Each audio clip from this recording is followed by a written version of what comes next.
Hello and welcome to Last Mixtape Podcast. My name is Stephen White, and on this week's show, we review Linkin Park's brand new album From Zero and the latest music from the week that was. But first,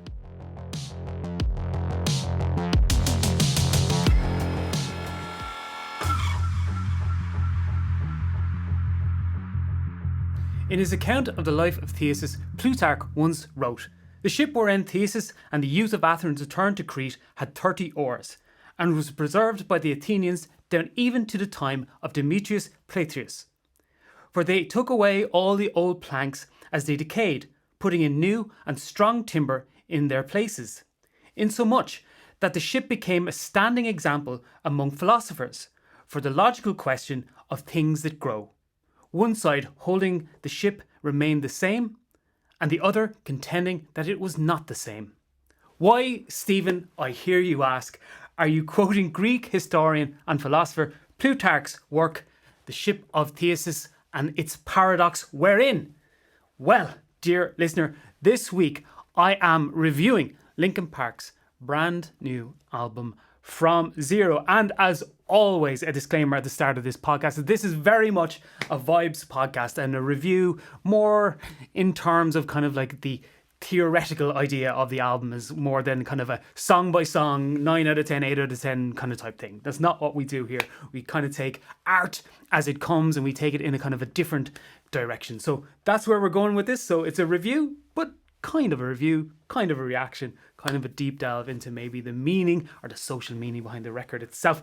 My own history with Linkin Park is interesting. I would not call myself a fanatic of the band, by no means, but I am a 38-year-old man, and I did own Hybrid Theory, as did everybody at the time when it came out, and Meteora. I even saw Linkin Park perform live here in Dublin in the RDS when they supported Metallica as part of their Saint Anger tour. Also on the bill that night was The Darkness, if I remember correctly. And if you've ever been to a Metallica gig, you know the type of reception sometimes bands get when they're supporting Metallica. But I was a fan in the early days. But as I say, that kind of fell away over time, and I am not by no means a fanatic, and therefore do not speak for the major Linkin Park fans in the audience, but only as somebody who really enjoyed those first two albums. And I have to say, really enjoyed when they performed live at the RDS, albeit they got a frosty reception, but Metallica gigs sometimes.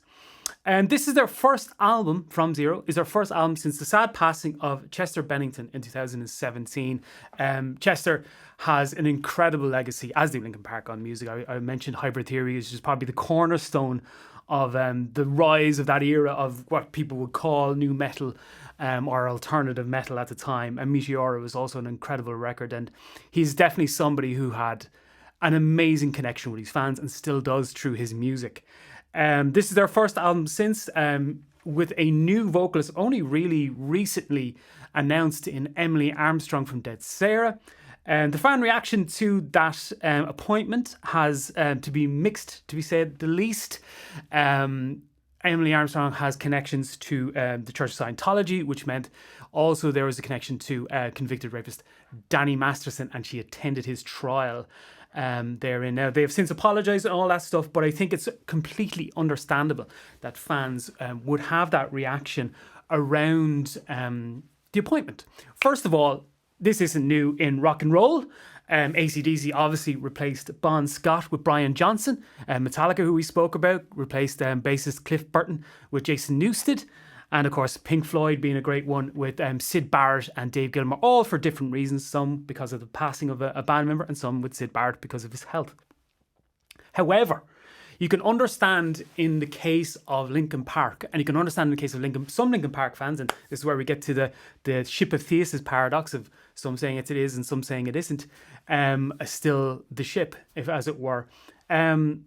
Obviously, as I said, Chester Bennington meant so much to his fans, and his lyrics, were sadly precedent in a lot of ways, meant so much to his fans who, through his work with Linkin Park, with the members of Linkin Park, meant so much. So you can understand, therefore, that if the replacement or the new vocalist is themselves problematic, maybe at odds, and I can't speak for Chester Bennington, I did not know the man, at odds with his own beliefs, or maybe at odds with the lyrical beliefs. This kind of throws up the idea of death of the author. Now, we've spoken about death of the author, which does not necessarily mean the actual death of the author, but actually the conceptual death of the author, whether or not the author is actually needed or important once the art gets out into the world and we consume it. The big one, of course, on that would be Morrissey in music. Can you still love the music of Morrissey knowing that Morrissey is in fact a dick? In that case, you can, I suppose. But with this one, it's a bit different because Chester Bennington has passed away, and obviously Linkin Park in their tours will be performing the music that Chester Bennington was a part of making, and his words and his vocal and his voice and what his performances will be through Emily Armstrong's voice. Now, I'm not here to cast any dispersions on Emily Armstrong. She is her own person. I believe that an apology was made or something like that. So I'm not here to talk about that in particular, but I can understand why fans then would have a problem with that, because in kind of the idea of the death of the author, in a strange way, that also means that the author themselves, when they're no longer there to defend their work or have ownership of their work, it can be distressing to fans to see what is done thereafter.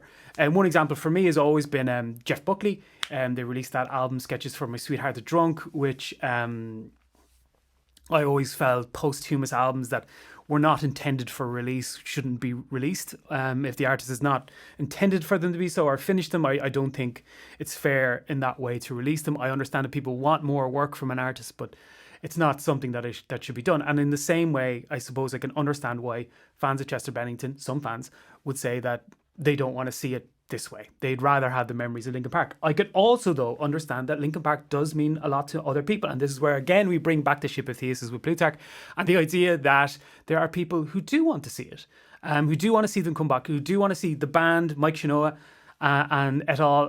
Perform these tracks and perform these music, and that Chester's music and his input in that music will live on in that way. So there are very much two sides to this, and this is not me sitting on a fence in any way. As I said at the start, I am not a huge Linkin Park fan, so I cannot speak to those that it means a lot to. So there might be people watching this and going, I'm okay with this. I think Emily Armstrong has done a great job. I think she's really doing great live, which from what I heard, she actually is. And I can understand the other side where people might go, this isn't the band that I followed anymore, and I will continue to listen to the old stuff, but maybe not the new stuff. So it's kind of the idea of ownership and the idea of who is the vessel in which the music goes through.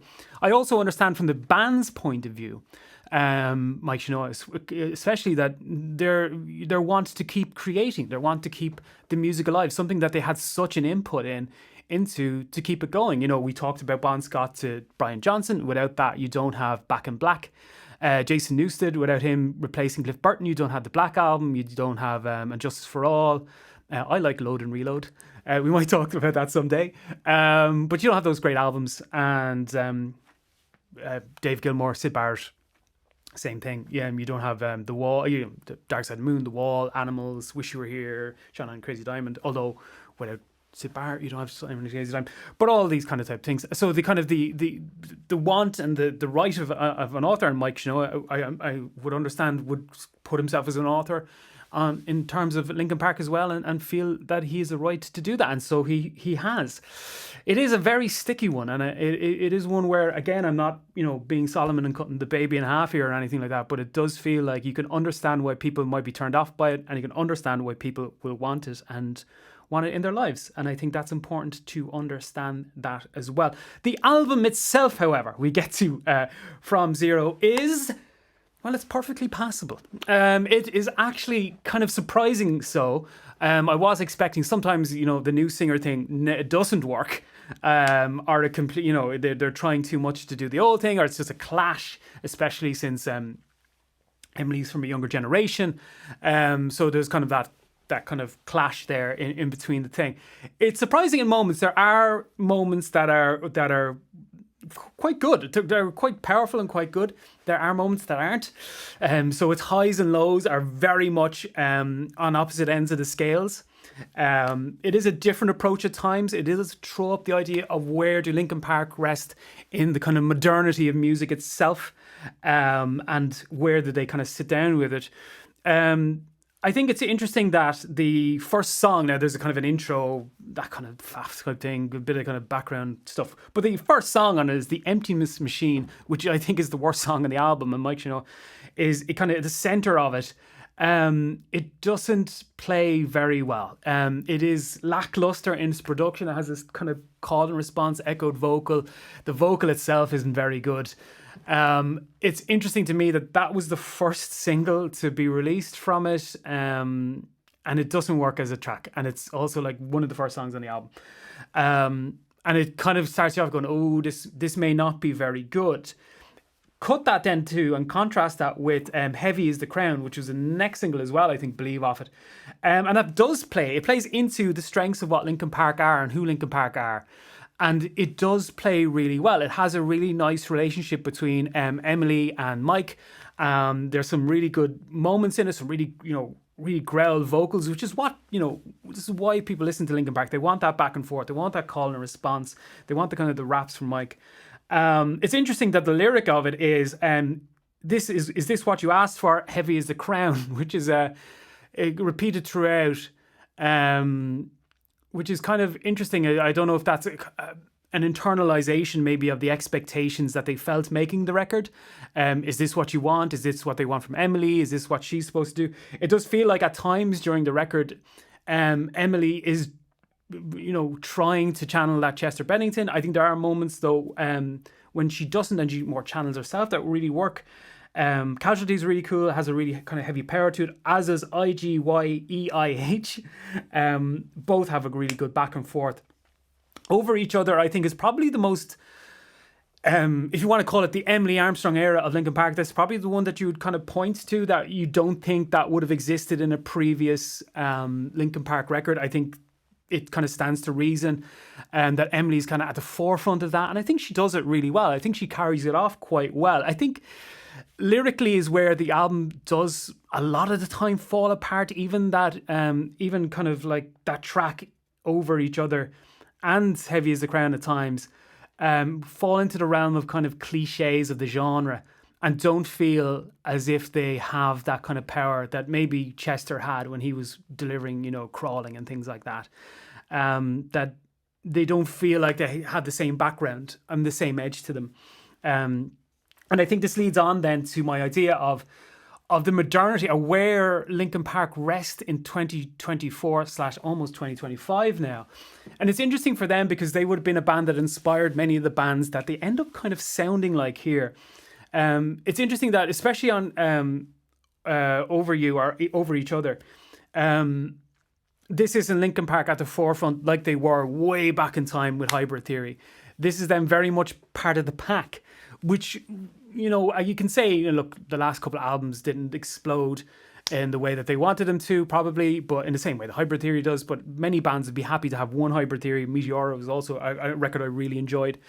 But I think in terms of modernity, it is that kind of falling back into maybe away from what made them what they were, because it's been copied and pasted so many times by other people.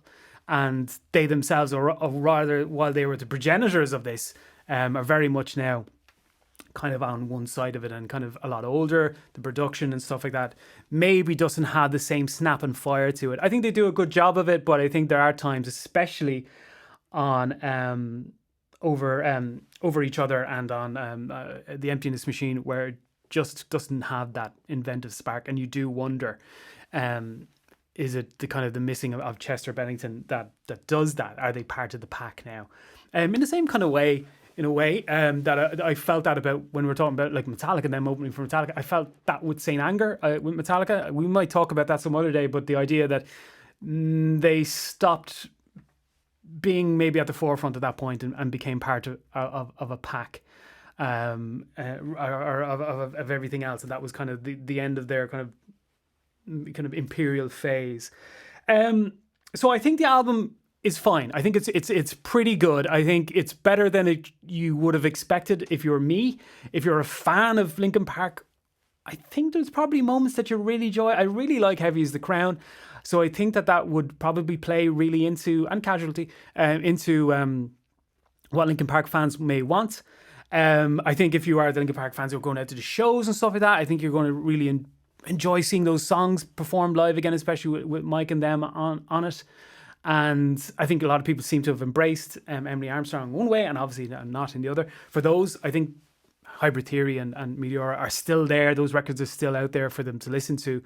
But it is a fine album. Where does it leave us with the Ship of Theseus paradox? I am not qualified to give you a synopsis on that in any way. I don't have the answers to the Ship of Theseus.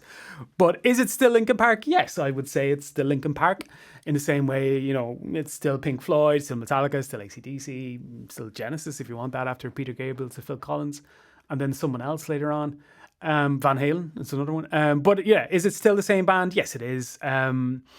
They will be touring with Emily, and I'm sure they'll make more records and maybe come in more into their own as a kind of a new version of Linkin Park. But I think, yeah, this is a fine album, but not without its falls and pitfalls, and not without its problems.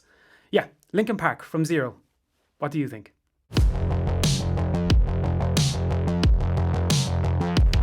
Yes, dear listener, they seek him here, they seek him there, those musos seek him everywhere. Is he in heaven or is he at the disco? The damned elusive Count of Monte playlist.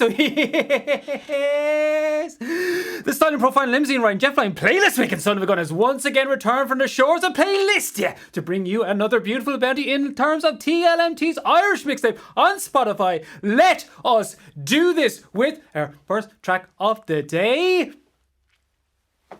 Modern Love and their brand new single and EP, Something to Hold On To. And we're taking the title track from that. And it's interesting to watch as Modern Love continue to evolve and grow as a band. And very much so this goes into the indie pop gem realm of things. There's a bigger production and the songwriting is a lot clearer on this track as well. It does feel like a more cohesive and concise breakdown of their sound. And it's great to see that they are doing it as they continue to kind of create these introductions and salvos of their music as they kind of hone it down, I believe, probably in the build up to an album or something like that. But this is the EP and it's really great and something to hold on to. And as I say, yes, it's a far more of a kind of a indie pop feel and kind of, the jangleness to it. And yeah, it does feel like it has a very defined sense of where it wants to sell you on a chorus and a hook and things like that. And it's great, as I say, to see them continue on and just be a great band making great music. EP, Something to Hold On To. The track, Something to Hold On To. Check it out. It's on the playlist and it's wherever you want to listen to their music. You can find it however and whenever you like. Moving on to our next track on the Count of Monte playlisto. We have Maria Kelly with her brand new single, When I'm Angry. This is coming from an upcoming album from Maria Kelly. And yes, once again, into the heartfelt, tiptoed songwriting style and performance style of Maria Kelly. The thing that really draws you into her music is the kind of the hushed tones, and you kind of unravel the lyricism there within. It kind of reminds me of the line in The Great Gatsby about Daisy Buchanan, and that she speaks softly so people are drawn into her world and kind of lean closer. Well, that is very much the case for Maria Kelly, and When I'm Angry, you're drawn into her world by the kind of tiptoed textural nature of her music, and then you find the lyrics to have a real weight and meaning and introspection to them. And yeah, such is the case with When I'm Angry by Maria Kelly, and it is out now and it's on the playlist now. Check it out and check out all her music as she continues to release it in the build-up to the record.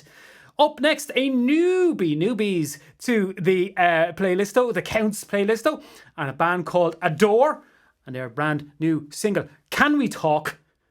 Darkly lit, growled, gothic rock from these guys, and I really, really liked it. It's all about the delivery, it's all about the performance, it's all about how you capture that mood, and this is a song very much steeped in mood and tone, and they really carry it off for a band only just beginning, and they really have kind of, I think, kind of almost straddled that kind of the shoegaze to post-punk to noise rock type thing, with a hint of gothic nature to it.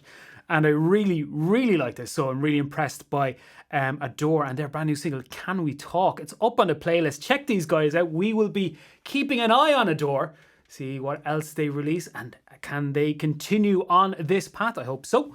Up next, we have Negro Impacto with their brand new single, 1800 or 1800. I think it's 1800. And this is interesting because it's quite a summery, vivid music, but with a kind of an off-kilter edge to it. The musicianship and the production and the stylization of this track is very idiosyncratic, and it does really kind of lend itself to the personality of the band themselves and how they kind of portray their music. It's interesting that it's quite summery, as it is November here in Ireland, but it does have that kind of feel to it, and a real kind of vividness to it amongst kind of more off-kiltered musical choices and motifs that kind of run right through it, that are very interesting and very, very mature and clever from the band as well, because there's a lot of musical literacy behind this. You can really feel it, and you can feel it coming from the band, because in order to pull off something like that, you got to know what you're doing, and know what they're doing. They do indeed.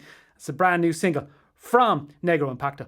1800 or 1800 or 1800 or 1800. It's all on the playlist. Will we end the playlist? We shall, this week with Kieran Lavery and The World Will Put Its Arms Around You, taken from his brand new album Light Entertainment, and indeed the closing track thereof. Kieran Lavery's brand new album Light Entertainment, an atmospheric, stylistic and low-filed and jangled and mangled type of track. Very much going into Kieran's own kind of stylization and authorship. It does feel like very much of his music, about his music. And once again, a powerful closing track, which is what I love from an album. Now, I've only had a kind of a cursory listen to the album itself, but I've really honed in on this one. And it does feel like an album that is full of textural, stylistic choices and a mood, once again, driven by Kieran Lavery's songwriting and power as a songwriter. Follow Kieran closely on the last mixtape for the last couple of years, so it's great to see him releasing such great music and a really, really impressive album. I must dive further into it in the coming weeks as we build up to the Irish Albums of the Year at the end of the year with the Last Mixtape podcast. But that is the playlist picks from the Count of Monty playlist. So for this week, the Count shall return though next week with a whole new host of playlist picks just for you on Spotify. The Irish Mixtape, or TLMT's Irish Mixtape. Check it out. The Count. We'll see you next week.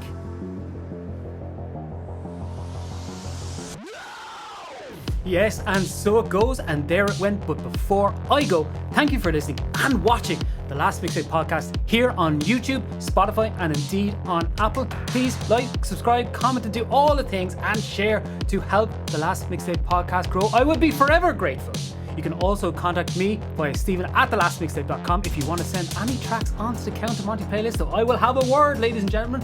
I will have a word with the Count and see will your songs get onto the playlist on Spotify. I almost sounded like the Count there, but I'm very much not him. We are very much two different people. But enough of that. For now, that was the Last Mixtape podcast. You were the listener and the viewer. I was Stephen White. Hey, so long.